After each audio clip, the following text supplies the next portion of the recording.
Hi, everyone. Today, we're going to be talking about how to build viewpoints. Normally, when we're talking about viewpoints, you may want to preview existing viewpoints that have already been created. But if you actually want to go ahead and create your own, there's two ways to do that. You would either hit the Create New button right here, or if you're on the home page, you would hit Explore Data. When you hit Explore Data, you can either start by searching a specific component list or just typing what you are looking for creating a viewpoint for. In my case, I'm going to be doing Salesforce. You could select multiple different types of components if you'd like. For our example, I'm just going to be using one.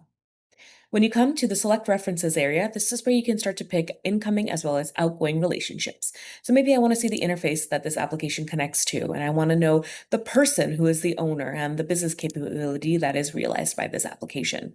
If I click on the interface, I also want to maybe then understand data entities that this interface actually supplies.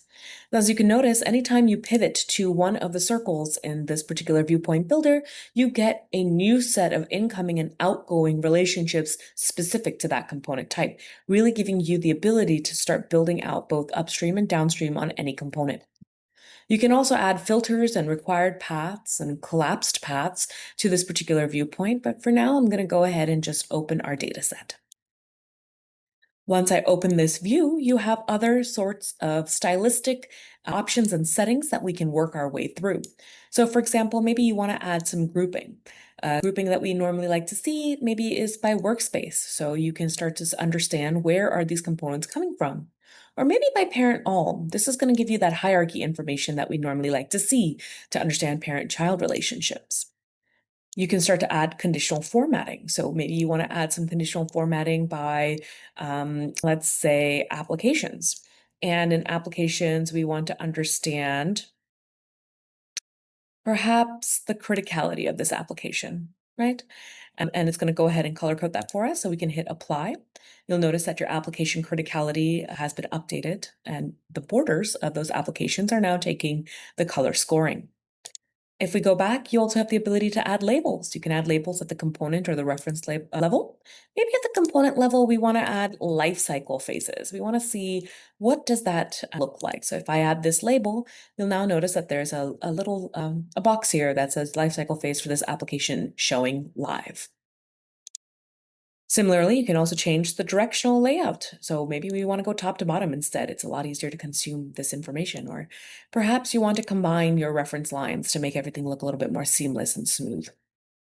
You can also toggle between different viewpoints. So instead of consuming this as a block diagram, maybe I want to see it as a dependency map or maybe a relational diagram.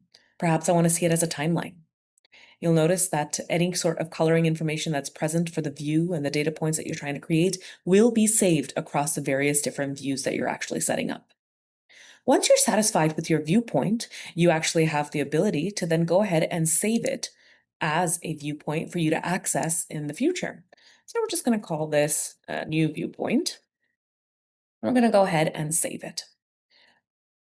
In order for you to then access this viewpoint, if you come back to your home page, you can either navigate to your viewpoints and you'll see in your Created by Me section a brand new viewpoint that's been created.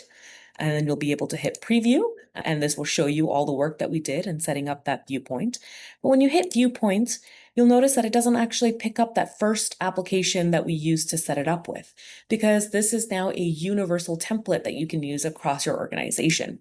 So actually, if I wanted to see that viewpoint, but in the context of my Active Directory application, I can simply click on it and it'll show me it'll show me now Active Directory in this particular viewpoint.